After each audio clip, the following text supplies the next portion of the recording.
आज आज के इस वीडियो में हम लोग विद्युत धारा क्या होती है ये देखेंगे। इसके साथ साथ विद्युत धारा का प्रवाह किस तरीके से होता है वो भी देखेंगे। और इस वीडियो में हम लोग विद्युत धारा के प्रवाह के बारे में जानेंगे और विद्युत धारा को परिभाषित हम कैसे कर सकते हैं वो देखेंगे। इसके सूत्र की व्युत्पत्ति भी करेंगे।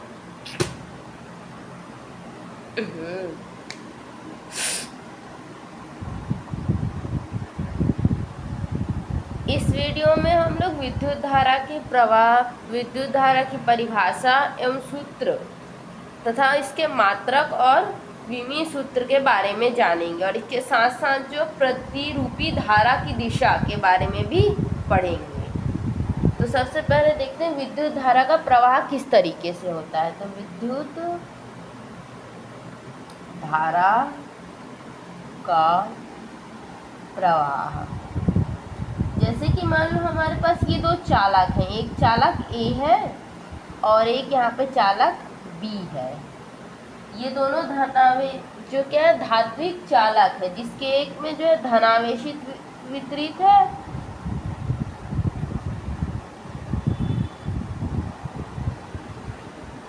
और दूसरे में ऋणावेश वितरित है। या इसको हम ऐसे कह सकते हैं कि जो ए धात्विक चालक है उसमें क्या है अधिक विभव है और बी धात्विक चालक में विभव कम है। अब क्या करते हैं, इन दोनों धात्विक चालक को हम क्या करते हैं एक संपर्क से जोड़ देते हैं।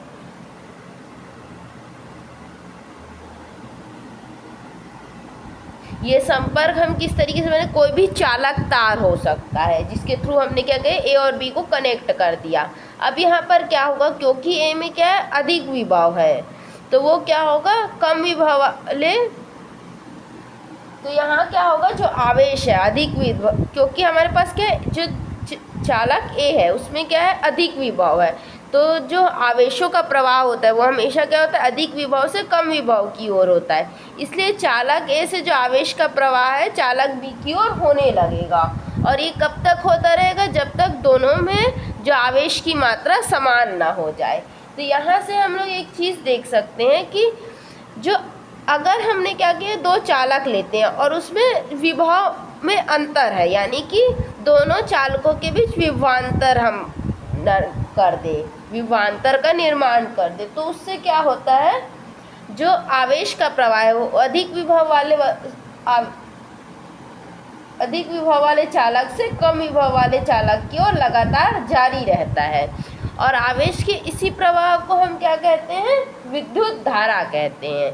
यानी कि हम ऐसे कह सकते हैं समय के साथ जो आवेश प्रवाह की दर होती है वही क्या है विद्युत धारा है और यही विद्युत धारा का प्रवाह कहलाता है। तो इसको हम इस विद्युत धारा को हम इस तरीके से परिभाषित कर सकते हैं। तो इस यहाँ पर हम लोग विद्युत धारा को परिभाषित करके लिखें, किसी चालक के परिच्छेद से आवेश प्रवाह की दर को हम विद्युत धारा कहते हैं। अथवा इसको और एक तरीके से परिभाषित कर सकते हैं, अथवा किसी चालक के किसी परिच्छेद से प्रति एकांक समय में प्रवाहित होने वाले आवेश के परिमाण को विद्युत धारा कहते हैं। अब सूत्र के रूप में हम इसे कैसे लिख सकते हैं, सूत्र के रूप में, सूत्र के रूप में आ जाएगा विद्युत धारा बराबर, हमने देखा था आवेश का प्रवाह हो रहा था किसके सापेक्ष, समय के सापेक्ष, यानी आवेश बटा समय, ये विद्युत धारा का सूत्र के रूप में व्यंजक है। ये विद्युत धारा का सूत्र है। यदि t समय में चालक की, अच्छा हम क्या देखते हैं, मान लो कोई t समय इसमें चालक के परिच्छेद से q आवेश प्रवाहित होता है। मान लो किसी समय t पे क्या है चालक के परिच्छेद से मान लो q आवेश प्रवाहित हो रहा है, तो चालक में बहने वाली विद्युत धारा क्या हो जाएगी वो देख लेते हैं। यदि t समय में चालक के परिच्छेद से q आवेश प्रवाहित हो रहा है तो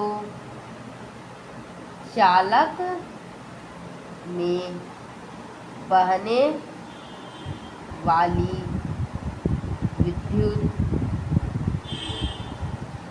धारा, तो जो हम लोग विद्युत धारा होता है उसको हम लोग कैपिटल आई से दर्शाते हैं। ये क्या हो जाएगा, Q आवेश बटे समय T। ये इसका गणितीय व्यंजक है। इसको हम लोग अभी समीकरण 1 नाम दे देते हैं।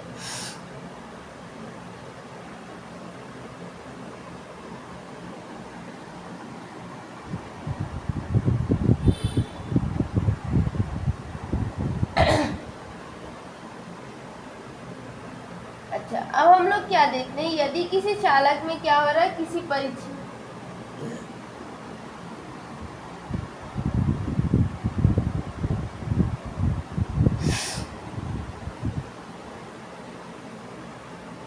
अब हम लोग क्या देखते हैं कि यदि किसी चालक के किसी परिच्छेद से एक t समय में और t प्लस डेल्टा टी, यानी कि हम लोग क्या करें, यहाँ डेल्टा t का सूक्ष्म समय अंतराल ले रहे हैं। मान लो t समय में किसी चालक से जो आवेश प्रवाह की दर थी, है ना, और क्या हुआ t प्लस डेल्टा टी, यानी कि डेल्टा टी समय अंतराल के पश्चात जो आवेश प्रवाह की दर थी, तो इन दोनों समय अंतरालों के बीच जो आवेश प्रवाह हुआ उस चालक के थ्रू, वो क्या था, डेल्टा क्यू था। अगर तो क्या हो, चालक में डेल्टा टी समय अंतराल में बहने वाली धारा क्या होगी, ये देख लेते हैं। तो यदि किसी चालक के किसी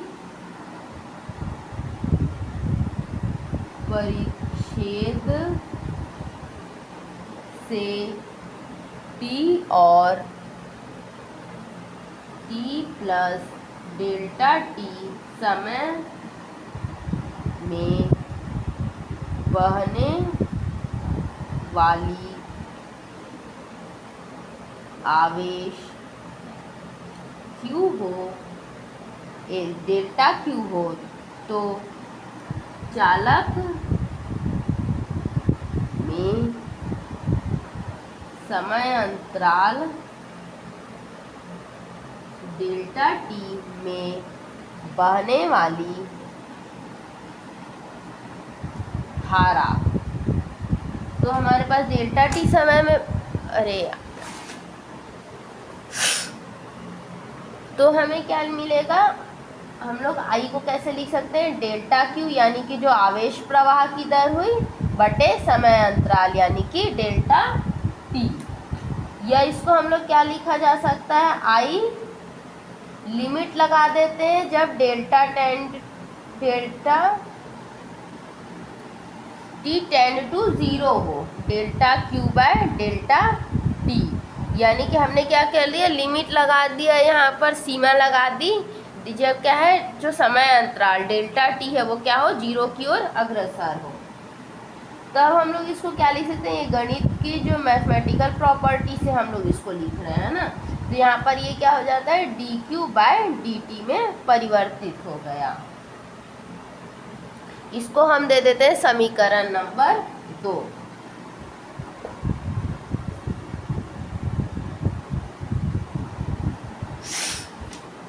अब हम क्या देखते हैं,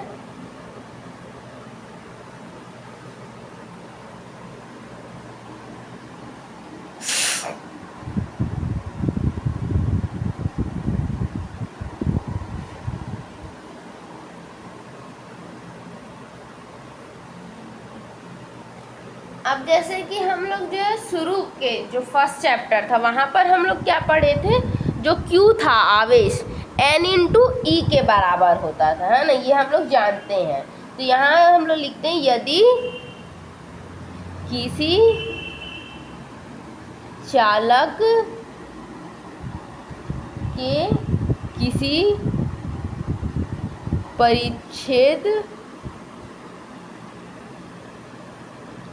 से t सेकेंड में गुजरने वाले इलेक्ट्रॉनों की संख्या n हो तो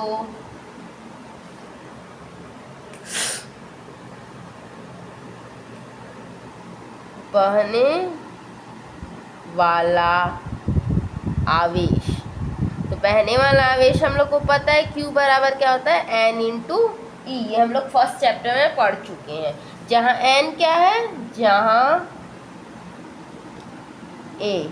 N जो था क्या है, इलेक्ट्रॉनों की संख्या है, और ई है इलेक्ट्रॉन पर आवेश, जिसको हम लोग मूल आवेश कहते हैं। एक इलेक्ट्रॉन पर आवेश है। अतः समीकरण 1 से हम लोग क्या लिख सकते हैं, समीकरण 1 से I की जगह अब हम लोग क्या लिखा जा सकता है, I बराबर Q बाई टी, ये समीकरण 1 था, तो Q के जगह में हम लोग NE लिख देते हैं, तो NE बाय टी। तो हमारे पास जो व्यंजक आया वो क्या है, I equals to NE by टी। इसको हम जो है समीकरण नंबर 3 दे देते हैं।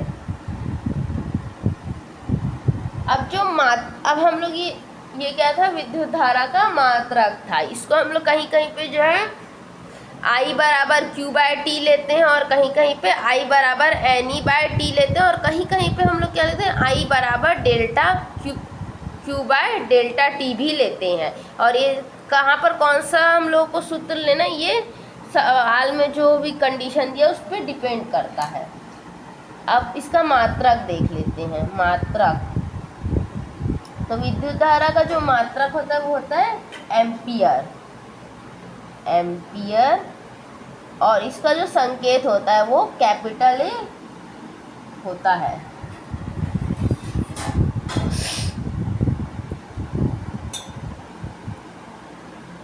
हाँ, अगर सूत्र में क्या हो यहाँ पर देख सकते हैं, I बराबर Q बाय टी। अगर हमको जो है एम्पियर को परिभाषित करना है तो हम एम्पियर को इस तरीके से परिभाषित कर सकते हैं, यदि हम लोग क्या करें, Q बराबर 1 कूलाम आवेश ले लेते हैं और समय t को ले लेते हैं 1 सेकेंड, तो जो चालक में बहने वाली धारा होगी, तो चालक में बहने वाली धारा 1 एम्पियर होती है। ये एम्पियर का परिभाषा है।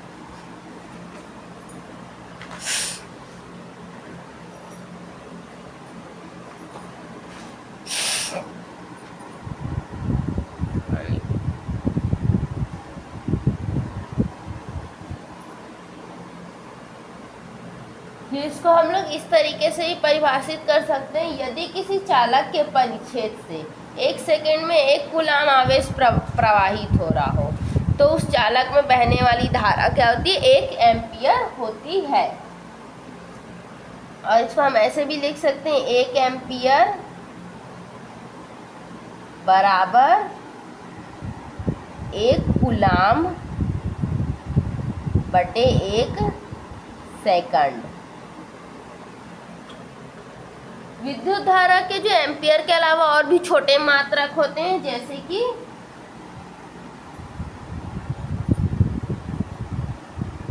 1 मिली एम्पियर। 1 मिली एम्पियर क्या होता है, 10⁻³ एम्पियर। वैसे ही 1 माइक्रो एम्पियर, इसका जो मान होता है 10⁻⁻6 एम्पियर होता है। तो ये जो है और अन्य मात्रक है विद्युत धारा के, जो कि एम्पियर के जगह में प्रयुक्त किए जाते हैं मुख्यतः। और भी बहुत सारे हो सकते हैं, लेकिन ये जो है यूजुअली हम देखते हैं। अब इसके अलावा जो है अगला जो हमारा टॉपिक है वो प्रतिरूपी धारा की दिशा है। प्रतिरूपी धारा की दिशा। तो सबसे पहले इसको हम लोग कहते हैं इंग्लिश में कन्वेंशनल करेंट। तो जो डायरेक्शन होता है कन्वेंशनल करेंट का वो देखेंगे यहाँ पर हम। तो सबसे पहले देख लेते हैं प्रतिरूपी धारा होता क्या है। तो यहाँ सबसे मेन चीज जो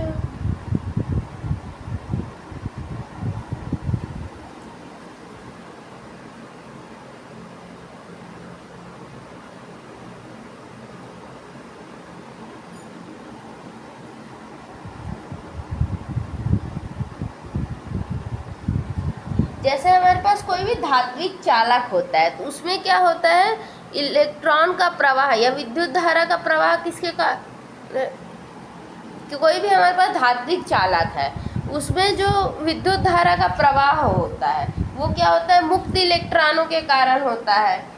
और ये जो मुक्त इलेक्ट्रॉनों का प्रवाह है यही क्या है, विद्युत धारा का निर्माण करते हैं। जो इलेक्ट्रॉनों का प्रवाह होता है उसके विपरीत दिशा में क्या होता है, धनायन प्रवाह करते हैं। और इन्हीं धनायन के प्रवाह को हम क्या कहते हैं, प्रतिरूपी धारा कहते हैं या कन्वेंशनल करेंट कहते हैं। और यूजुअली हम लोग क्या करते हैं, जो नोटेशन होता है उसमें डायरेक्शन, जैसे कि इलेक्ट्रॉन की प्रवाह को हम जिस दिशा में दिखा रहे हैं उसके विपरीत दिशा में क्या दिखाते हैं, प्रतिरूपी धारा की दिशा होती है। यानी अगर हमारे पास जो है करंट जो हमारा विद्युत इलेक्ट्रॉन की प्रवाह की दिशा ऐसी है, मान लो इलेक्ट्रॉन ऐसे प्रवाह कर रहा है, तो जो हमारा कन्वेंशनल करंट रहेगा वो इस दिशा में प्रवाह करेगा।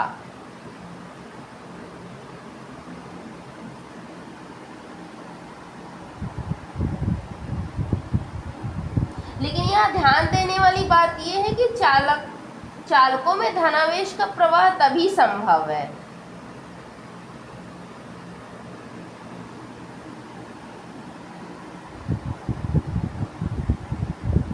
लेकिन यहाँ ध्यान देने वाली बात ये है कि चालकों में धनावेश का प्रवाह संभव नहीं है।